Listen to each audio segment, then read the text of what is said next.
নমস্কার বন্ধুরা, ঐশীস কিচেনে সবাইকে জানাই স্বাগত। প্রতিদিনের মতো আজ আমি একটা নতুন রেসিপি নিয়ে চলে এসেছি। আজ আমি দেখাবো অনুষ্ঠান বাড়ির মতো এঁচোড় চিংড়ি। আপনারা যদি এইভাবে এঁচোড় চিংড়ি বাড়িতে বানান তাহলে এই এঁচোড় চিংড়ি পুরো অনুষ্ঠান বাড়ির মতো খেতে হবে। রেসিপিটি খুবই সহজ, ঘরোয়া মশলা দিয়ে আমি বানিয়েছি। আপনারা এইভাবে বাড়িতে বানাবেন।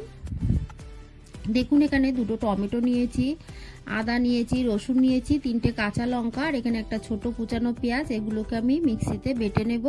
আর ওখানে একটা বড় সাইজের কুচানো পেঁয়াজ।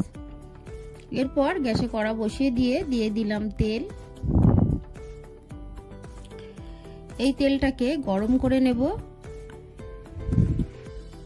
দিয়ে দিলাম খুবই সামান্য হলুদ গুঁড়ো, দিয়ে দেব কেটে রাখা আলু।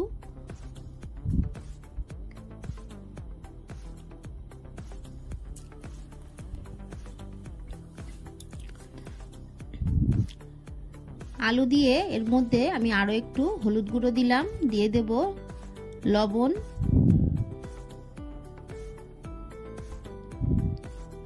আলুটাকে বেশ কিছুক্ষণ নেড়ে ভালো করে ভেজে নেব। আমরা মাংস রান্না করতে গেলে আলুটাকে যেভাবে ভেজে নিই ঠিক তেমনই ভাবে এই আলুগুলোকে আমি ভেজে নেব। দেখুন, আলুগুলো ভাজা হয়ে গেছে, আমি তুলে নেব। আপনারা এইভাবে যদি একবার এঁচোড় চিংড়ি খান, দেখবেন অন্যভাবে আর খেতে ইচ্ছা করবে না। আগে থেকে নুন হলুদ মাখিয়ে রাখা চিংড়ি মাছ দিয়ে দেব।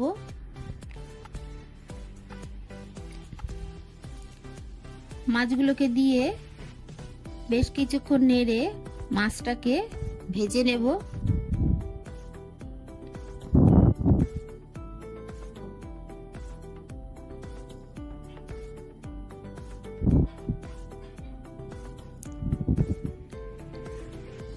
আমার এই রেসিপিটি আপনাদের ভালো লাগলে প্লিজ আমার চ্যানেলটিকে সাবস্ক্রাইব করবেন।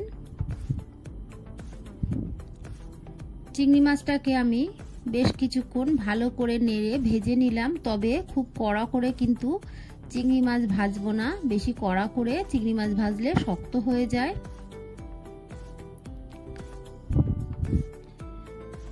চিংড়ি মাছ ভাজা হয়ে গেছে, আমি তুলে নেব।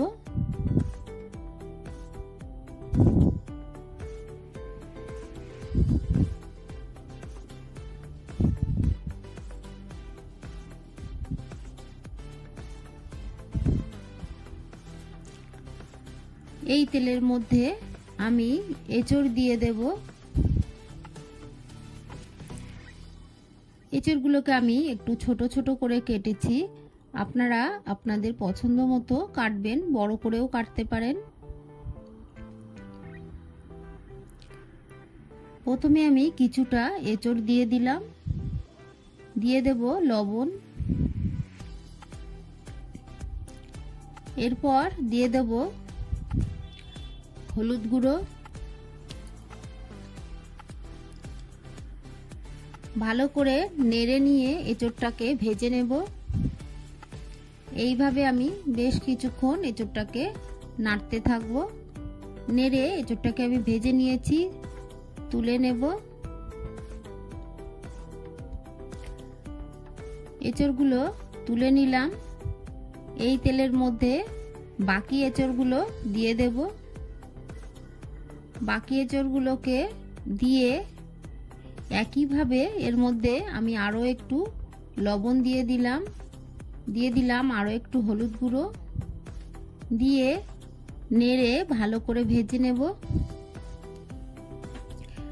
এঁচোড় আপনারা একবার এইভাবে ভেজে রান্না করে খেয়ে দেখবেন।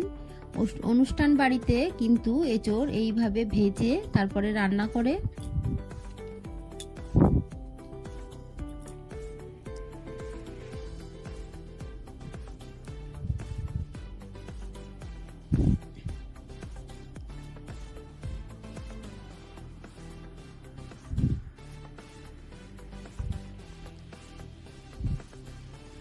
কিছুক্ষণ আমি ভালো করে নেড়ে এঁচোড়টাকে ভেজে নিয়েছি। এরপর তুলে নেব।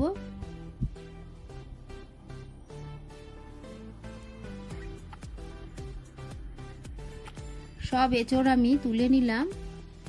এই কড়ার মধ্যে আমি আরো একটু সর্ষের তেল দিলাম, দিয়ে দিলাম খুবই সামান্য গোটা জিরে, হাফ টিস্পুনের থেকেও কম দিয়েছি। দিয়ে দেব গোটা গরম মশলা, এলাচ, দারচিনি, লবঙ্গ। এই সময়ে আপনাদের কাছে জয়িত্রী থাকলে একটু জয়িত্রী দিয়ে দেবেন, আমার কাছে নেই তাই দিতে পারলাম না। দিয়ে দিলাম একটা গোটা শুকনো লঙ্কা। এই সময় আপনারা তেজপাতাও দিয়ে দেবেন, আমি দিতে ভুলে গেছি, পরে দিয়ে দেব। ফোড়নটা ভাজা হয়ে গেলে দিয়ে দেব কেটে রাখা পেঁয়াজ। একটা বড় সাইজের কুচানো পেঁয়াজ আমি দিয়ে দিলাম। দিয়ে বেশ কিছুক্ষণ নেড়ে পেঁয়াজের গায়ে কালার আসা পর্যন্ত পেঁয়াজটাকে আমি নেড়ে নিলাম।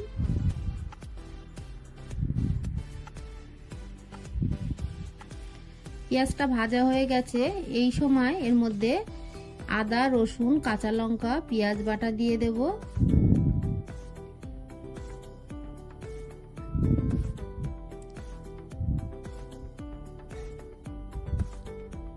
ভালো করে নেড়ে আদা রসুনের কাঁচা গন্ধ যাওয়া পর্যন্ত নাড়তে থাকবো।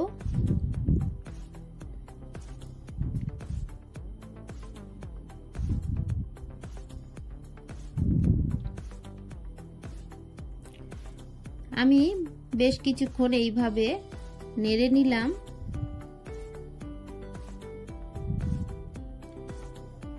এরপর এর মধ্যে দিয়ে দেব দুটো মিডিয়াম সাইজের টমেটো পেস্ট। আমি যে প্রথমেই টমেটো কেটে রাখা দেখিয়েছি সেটাকে পেস্ট করে দিলাম।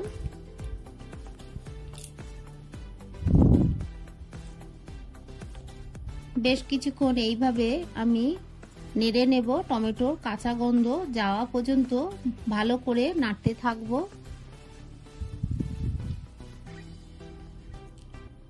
দেখুন ভালো করে নেড়ে চেড়ে আমি কষিয়ে নিলাম। তারপর অল্প একটু জল দিয়ে দিলাম।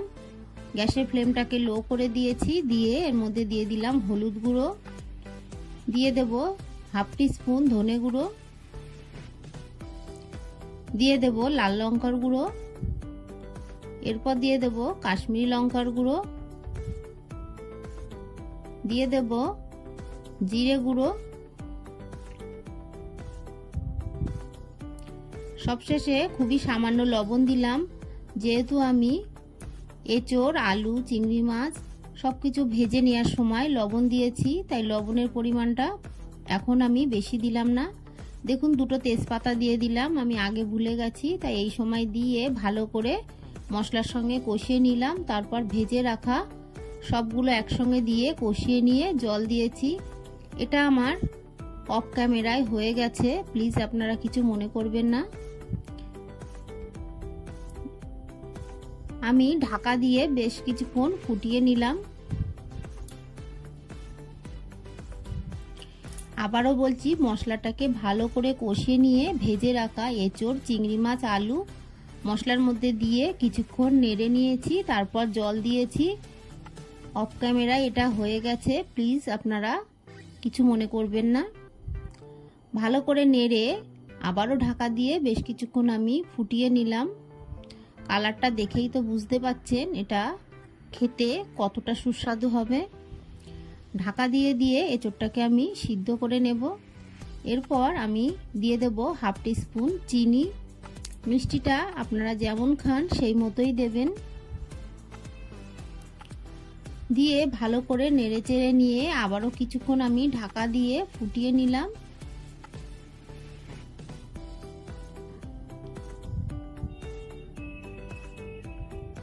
আমি একটু চেখে দেখে নিলাম, এর মধ্যে একটু লবণ লাগবে, তাই আরো একটু লবণ দিয়ে দেব।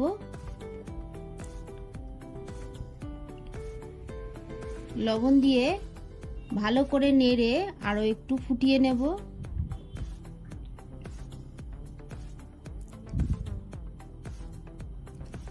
সবশেষে দিয়ে দেব সানরাইজের শাহি গরম মশলা।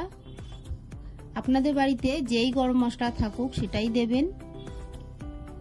চাইলে এই সময় একটু ঘিও দিয়ে দিতে পারেন, যারা ঘি খেতে ভালোবাসেন তারা একটু ঘি দিয়ে দেবেন। ভালো করে নেড়ে চেড়ে আমি ঢাকা দিয়ে একটু ফুটিয়ে রাখবো। তারপর এর মধ্যে ভেজে রাখা মশলা দিয়ে দেবো। এখানে গোটা জিরে, গোটা ধনে, গোটা শুকনো লঙ্কা শুকনো কলায় ভেজে আমি গুঁড়ো করে সেটাকে দিলাম।